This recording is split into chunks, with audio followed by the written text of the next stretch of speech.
Welcome to The Self-Led Woman. This is a podcast about emotional eating, the experiences that shape our relationships with food, and the path back to self-leadership. These conversations go beneath behavior, held with deep respect for the wisdom of the body and the ways it learned to cope, adapt, and survive. And when we can peel back those layers and meet the parts of ourselves that need care, we begin to see that food was never the problem and we can return to who we really are. I'm your host, Megan Darnell. Let's dive right in. So you know how everyone talks about the holidays like they're supposed to be this joyful time, magical kind of movie. You think about Christmas movies. But for a lot of people, December or Christmas or holidays can feel stressful. Your body might feel tight, your sleep might not be what it normally is, and old food patterns or old thoughts might be coming up for you around food. And you might find yourself thinking, why am I so on edge? Or why am I eating like this again? And nothing might be wrong on the surface, so you're kind of wondering, why is this happening? In this episode, I want to talk to you about emotional eating, the holidays, trauma, and how the body remembers far more than we consciously do. If you're feeling more triggered around food at this time of year, your system is responding to something that it learned a long time ago. So obviously, the nervous system is a little more stressed around holidays. So let's just name the obvious first. Often holidays mean you have to do more work before you take a break for the year. There's financial pressure. There's social events that you may or may not actually want to go to, or maybe just too many social events. Family dynamics, which can bring up a whole host of things for different people. There can be more alcohol, more rich food, and less consistent sleep. Less downtime. Even though we're having a break, it can be filled up. So from a nervous system point of view, that's a lot. And when our system is undergoing this ongoing pressure for, say, weeks at a time, it naturally stays, in some cases, in fight or flight. So you're more alert, you're more braced, and you've just got less space on the inside. And when you're already braced, food can become a really fast way to try and regulate that, to calm us, to numb us out, to feel something, or to just feel less, to get some kind of relief. So already, before we bring trauma into this, the holidays are like the perfect storm. More stress, more food, more alcohol, more expectations. And often we can feel less supported too, because we're just so stretched. Now let's add a deeper layer. So one of the things we know from trauma research is that the body and nervous system can remember our anniversaries and sensory cues. So even when your conscious mind doesn't, there might be sights or sounds or even dates or seasons or smells that can trigger the same physiological response in us that your body might have had during an experience that might have been really stressful or traumatic or overwhelming, without you consciously linking the two. For example, you might find you feel angry or agitated around a certain date or time of year. You might not even be aware of it. Or you walk into, say, a family gathering and straight away you feel this tightness in your chest or your throat. And you have no idea why, because it seems like everyone's being nice on the surface. If you dive into, say, Peter Levine's work on trauma, there's examples that they have or stories of people that would repeat specific behaviors on particular dates or in very particular situations because their body and brain were replaying an unresolved experience and trying to process it. And we also know from research that implicit memory, so the emotional and bodily memory of an event, can be stored in our bodies without a clear narrative. Your system remembers how it felt. even if you can't recall a neat story. And often that's what trauma is. It's like, if, and I mean, this can be a big event, but it doesn't necessarily have to be. And trauma can be, you might think of it as a small event now when you look back, but it wasn't for your system because it was overwhelming. But your system will remember this in fragments. So you might remember just smells, or maybe the weather, how that felt that day. Like it might feel like hot weather, for example, for us in Australia around Christmas time, that's the case. But as a child, the holidays might have meant, and whether you were aware of this or not, your parents might have been stressed about money. There might have been more drinking going on. There might have been explosions or arguments or silent treatment or feelings of walking on eggshells. Either that was something you observed or maybe you even experienced it. Maybe even people making comments about your body or what you were eating. Like I hear horror stories of people going home and their auntie says, "Oh, gee, you've stacked on the weight." It's like, "Oh, thanks. Like I didn't know." Or feeling really alone in a house full of people, because that can be someone's experience as well. And these might not be things that you actually clocked or even aware of, particularly when you were younger, but they were happening. And our bodies are so intelligent, like exceptionally, but they clock these things. So it's not conscious sometimes in our minds, but our nervous system learns, okay, Christmas isn't safe, or or it's not predictable. December's not predictable. Or like if I eat a certain amount, I'm going to be criticized or questioned for what I'm eating. Or that big feelings aren't welcome. You might not think these things or even be aware, but your body will still respond to those cues, whether it's dates, Christmas, music, certain people's voices.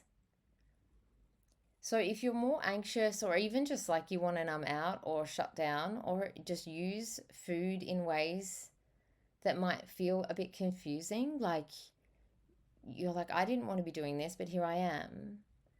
That's your body remembering, and it's not a failure on your part. I want you to know that. And this isn't about your story in isolation. We also have good evidence of trauma that it's passed on through generations. Like this isn't just through behavior, but also through epigenetics. And there's plenty of evidence for this. But in very simple terms, overwhelming experiences or intense experiences can actually influence how our genes are expressed. And that can shape our stress responses in later generations. If your parents or grandparents lived through really hard times, which most of ours did, like whether it's through war or even domestic violence, addiction, like alcoholism, poverty, chronic stress, their systems adapt so they can survive. But now that shows up in like how they show up as a parent, how they show up as your parents as a couple, how they handled holidays, how they handle financial stress, food, behaviors with food, alcohol, criticism, control, or how safe it was for you to express yourself or for family at all to express themselves or their emotions or having needs or even how they eat. So you might feel like in December, you're holding everything together very tightly. So you're the one doing all the stuff, like high functioning. You might be organizing Christmas Day or the food or trying to keep the peace between people or, I don't know, making sure everyone's okay. Maybe swallowing comments when you actually want to speak up and tell someone to not say that because it's hurtful or disrespectful, whatever it is. That can trigger when we're kind of swallowing our feelings or not expressing ourselves or just working when we have no capacity. You'll find yourself later with the chocolates or the leftovers or wine and then thinking later on, why did I do that? Like, why did I have a whole bottle of wine? Why did I eat all of those chocolates? But through an IFS lens, there is nothing wrong with you. But these parts of you are just doing the best they can with the templates that they've inherited. And this is where emotional eating comes in. It's a strategy, not a failure.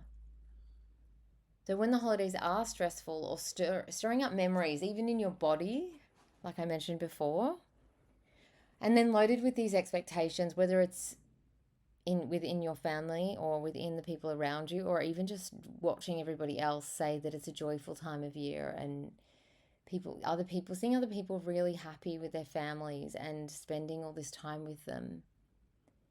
And you might not know it, or maybe you do, but there's sometimes grief that can show up there because that isn't your experience. And that's okay. You don't have to pretend to be joyful or grateful if you don't want to. But food can be, in these times, this way to soothe us. It can also be a way to like rebel against all the pressure or perfectionism that might be showing up. And in IFS language, because we speak in parts, because there are all these different parts of ourselves, it could be like a good girl part. And I notice all of my clients have this part, that this template where they felt like they needed to be the good girl. And they're still playing that out by holding everything together and keeping everybody else comfortable. And that is exhausting. You can also show up as perfectionism, and that could be like trying to get all the food right and not ruin it. And that creates all this pressure in your system. Or even people pleasing, which very much ties into that good girl part. But the people pleasing part will say yes to things that you don't have capacity for. And then we have the comfort eating part that just comes in later, like, okay, she's done for the day and I'm going to get us through tonight. None of these parts are trying to sabotage you. They're trying to protect you based on what your system decided was necessary a very long time ago. So what this can look like in real life is you tell yourself all day you're going to be good at the Christmas party. And then you come home and you eat everything in sight. You might say, I'm not going to drink too much. But then social anxiety hits your system and suddenly drinking feels like the only way to get through the evening or the event. Or maybe you just had way too many social events on that week and it just got too much. So you use alcohol to kind of, I don't know, piggyback. If that's even a thing, like I'm just thinking about what I used to use it for. I don't drink anymore. But when I used to need to get through a week like that, I would say, well, I'll just drink because then I can get through the social event. And it would kind of, I guess, prop me up. That's probably a better way to explain it. That's how I felt anyway. Basically, you can have these days where it's held together and then you feel so exhausted and tired and on edge. Like really, you'll feel this tension in your body. You might notice that there's like a real tightness in your neck or your shoulders. Like you're carrying all this stuff on your shoulders. And you end up with, a bottle of wine or a box of chocolates and you're like, fuck it. That's your rebel part coming in just to like put out the fire, I guess. And you might just think, oh, this is overeating or being overindulgent, but your system is literally trying to regulate a level of stress and emotional load. And it's been building over maybe days, weeks, or even years, and you don't know it. And when I used the good girl example earlier, that's what I'm talking about when it's been building for years. Because if you've been operating from that template since you were 6 and you're in your 30s, that's a lot on your system. So, what do you do with all of this? I'm not going to give you a list of holiday food rules. That is not my bag. You have enough rules and probably imposed rules that you place on yourself, and that's part of the problem. So just to start with, maybe just name what this time of year has meant for you.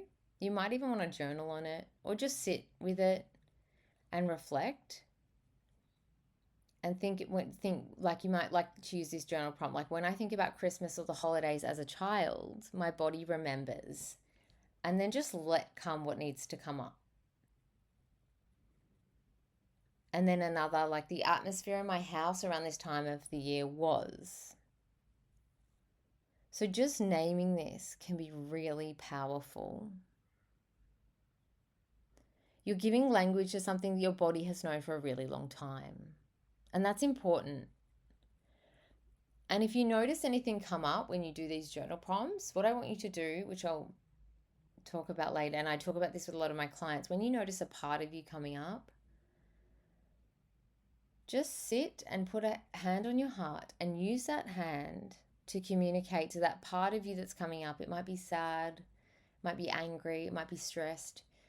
Just use your hand to communicate. You're not alone. Like that part is not alone, because often they feel very alone, and that's why they feel like they're carrying all this tension, and it feels too much. And then noticing those parts, like there might be this urge for you to over control things, or to say yes when you mean no, or eat in a way that feels like it's not being most supportive to you. Hey, if you want to go eat a block of chocolate and that feels most supportive to you and you feel amazing during and after, and your energy feels great the next day and it's so supportive to you, hey, knock yourself out. But when this feels out of alignment, can you ask yourself when that comes up, which part of me is active right now? Or which part of me has been running the whole day? Like it could be the good girl or the peacekeeper, or maybe the rebel or the comfort eater. Just can you reflect on what part of you is that? And this is really helpful. This is in IFS, this is called parts language, and it's a really helpful tool to A, start to get you to separate from the part a little, and B, just it cuts a lot of shame out, because then you recognize that this isn't all of you. It's just a part of you, and it's just doing a job to try and make you comfortable or safe. But when we can recognize, oh, that's just a part of me, not all of me, we then can, it can be the circuit breaker in the part that comes in and shames you and says, I can't believe you did that. I can't believe you drank the bottle of wine. I can't believe you ate that whole block of chocolate. What is wrong with you? Or whatever it wants to say. You're like, okay, that's just a part of me that did that. How can I support that part? Can I imagine myself giving it a hug, or what is it that you need, or what is it that part of you needs in the moment? This isn't about going, oh, I feel angry. Okay, that's great if you can identify that, but what does that part of you need? And then offer that tiny moment of contact to it. Like, it doesn't have to be a full therapy process. And that's why I say place a hand on your heart, because you could be out on a walk doing that. You could be at your desk, and if you notice something coming up, pop a hand on your heart. You could just take a step out to the bathroom and just put a hand on your heart and just say, I see you, you're not alone. I know this is a lot. I'm here with you. We're going to get through this. And that's self energy. Self is who we really are underneath all our trauma, all our conditioning. It's the naturally calm, confident, compassionate version of you. And what we want is for self to be more in the driver's seat. And it's okay if it's not. And protectors come in and jump in the driver's seat all the time to do a job. But if we can just let it know we're here too, in self energy, it can go a long way. Also, just lowering the internal pressure that you place on yourself. Like sometimes the healthiest thing for you to do is to not try and eat perfectly or be good at Christmas. If you find that those rigid rules or that perfectionism spikes your anxiety, and then it flips you straight into that all or nothing horrible place, if you just want to loosen them a little bit, but with intention, it's actually very like protective for your system. And then get real support if you need it. If the holidays do send you spiraling, or it's, a really tough time with food or your mental health, it's a sign that your system is carrying too much. And this is where deeper work with a therapy practitioner can be so supportive. Or maybe there's something else that would be supportive for your system, but also for you to know, or for you to slow down enough to tap into what that might be. And this is us being self-led, right? So if you notice your food stuff getting louder as we head into the holidays, I want you to know that you're not out of control or you don't lack discipline. You're just a human being with a very intelligent body and nervous system. that has lived through a lot, and our body remembers. These parts are trying to protect you. And why that might feel kind of messy, it's also a window into your psyche. It's also a window into you beginning to befriend these parts. Because just like you, they need support too. And if those parts of you can feel supported, and sometimes it can be just that hand on your heart, like you're not alone, I see you, can be just enough softness to kind of open that window a bit more. But the more gently we can understand your system and how it's responding, the more you can begin to show up as that self-led woman you're becoming. Even in the middle of chaos, supermarket car parks, or pavlova for breakfast. Being the self-led woman is not about you becoming someone new. It's about remembering who you really are underneath all of the conditioning, all of the trauma, all of the stories or the messages you've been fed that don't feel supportive anymore.